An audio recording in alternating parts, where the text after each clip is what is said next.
Mama, uang aku udah banyak. Ayo kita ambil Bapak.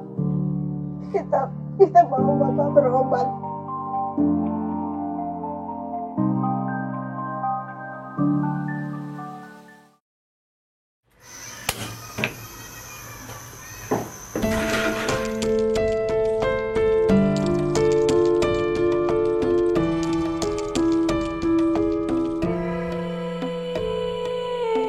Pesisir pantai Jakarta menyimpan sejuta cerita kehidupan sendiri.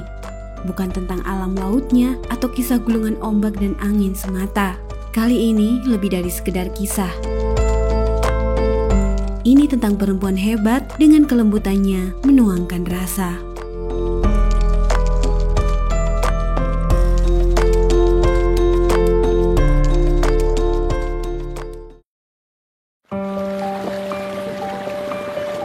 Suara ombak yang menabrak tumpukan beton yang disebut warga dengan tanggul ini seakan bercerita tentang batas. Batas yang sengaja diciptakan untuk memisahkan luasnya kehidupan laut dan kehidupan manusia yang berada di bangunan menjulang ke atas ini.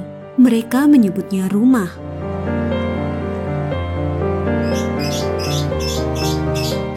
Tinggal di sini sih enak. Meskipun ada keinginan nanti suatu saat bisa punya rumah sendiri. Ya, sementara di sini dulu.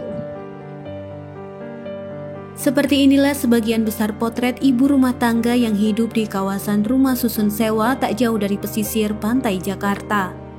Seperti kebanyakan ibu rumah tangga pada umumnya, Ibu Ella melakukan aktivitasnya sehari-hari di rumah ini. Meskipun terpaksa sering merasa sendiri karena sang suami bekerja di luar kota, namun Ibu Ella tetap semangat menjalani aktivitasnya. Ya, sehari-hari biasa lah ibu rumah tangga, bangun tidur ya mandi, bikin kopi gitu sambil gitu, terus ngurus piaraan ikan gitu sambil beberes.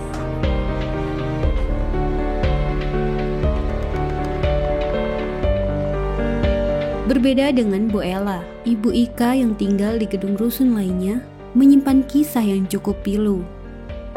Waktu suami saya meninggal itu anak saya masih kecil-kecil. Iya, yang paling kecil itu 3 tahun, kurang lebih 3 tahun. Di rumah sakit, suami saya sebulan lebih. Sampai dia transfusi darah terus tiap hari. Darah merah. Dan terakhir darah putih. Dia cuma pegang tangan saya. Kita komunikasi, saya ngerasain, saya tahu. Dan dia tangannya genggam saya, walaupun itu udah nggak ada tenaga. Orang-orang di situ bilang, ibu nangis, jangan diam, ibu nangis. Tapi saya nggak tahu, saya bingung, saya nggak tahu harus ngapain. Terus saya juga nggak percaya kalau suami saya udah nggak ada. Tapi yang bikin saya benar-benar teriris banget, kalau malam pas hujan, anak saya yang paling kecil dia bangun, terus dia bangunin saya, "Mama, kita temenin bapak kasihan kehujanan." Sama pas dia nyelengin uang, pas udah itu celengan udah mau penuh, dia bilang, "Mama, uang aku udah banyak. Ayo kita ambil Bapak. Kita bawa Bapak berobat." Perjalanan Ibu Ika masih sangatlah panjang. Awal memulai kehidupan baru setelah kepergian sang suami, banyak hal berat yang telah dijalani beliau demi menyambung hidup. Suami saya meninggal, sebenarnya saya juga bingung. Saya harus ngapain? Saya nggak ada kerjaan. Saya jualan baju, tas, kayak gitu-gitu. Tapi itu juga nggak berlangsung lama. Saya jualan kayak pecel ayam, kayak gitu. Saya sewa di pinggir jalan. Tapi setelah saya bayar sewa, ternyata ada penggusuran dari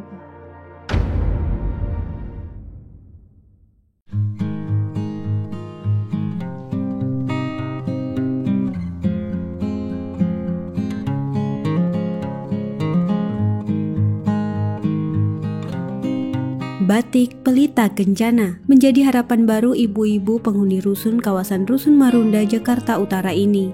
Walaupun bukan pekerjaan utama mereka, membatik yang ditekuni di sini menjadi aktivitas menumpahkan rasa.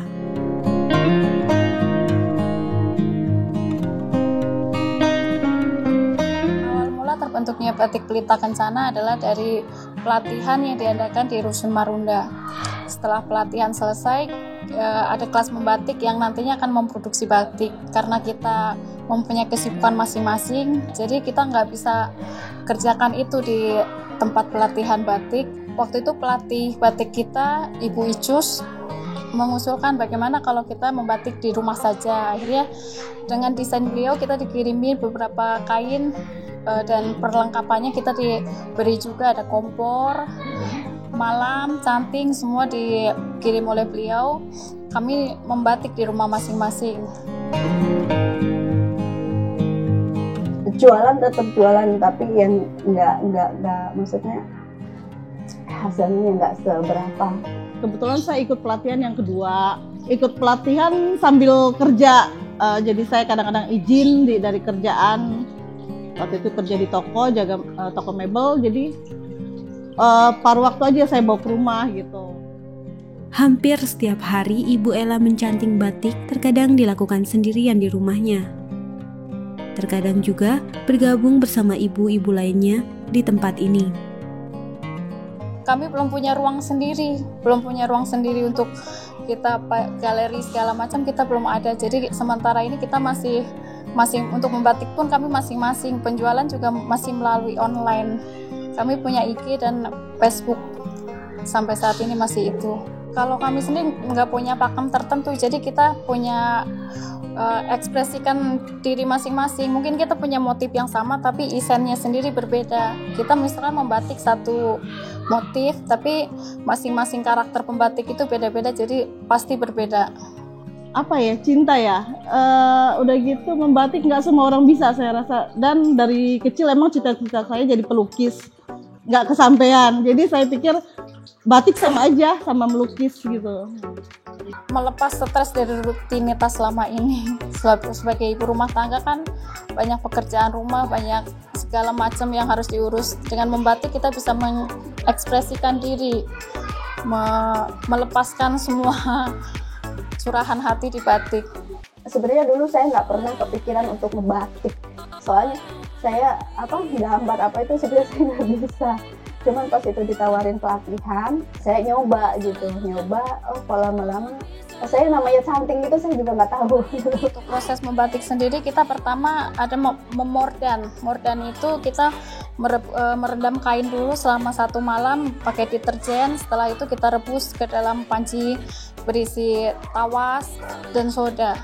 Setelah kita rebus dengan air mendidih, kita rendam lagi selama 1 malam.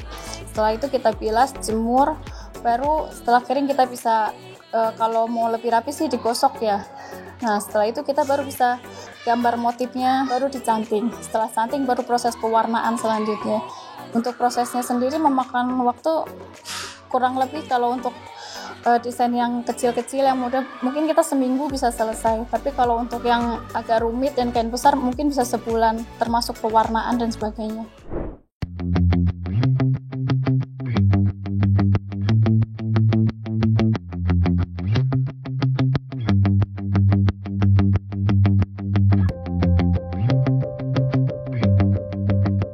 Kegiatan ibu-ibu batik Pelita Kencana di rusun ini tentu saja sangat mempengaruhi hasil pola cantingan batik yang mereka kerjakan.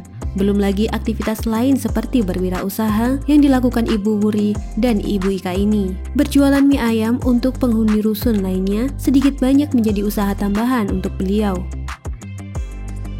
Begitupun Ibu Ika, memilih untuk membuat olahan rempah seperti jahe, kencur atau kunyit untuk minuman yang bisa dijual dengan sederhana. Alhamdulillah pesanan selesai, tinggal kirim deh. Alhamdulillah suami mendukung sekali, karena pengiriman pun suami sambil berangkat kerja kirim ke JNM, ke suami yang kirim.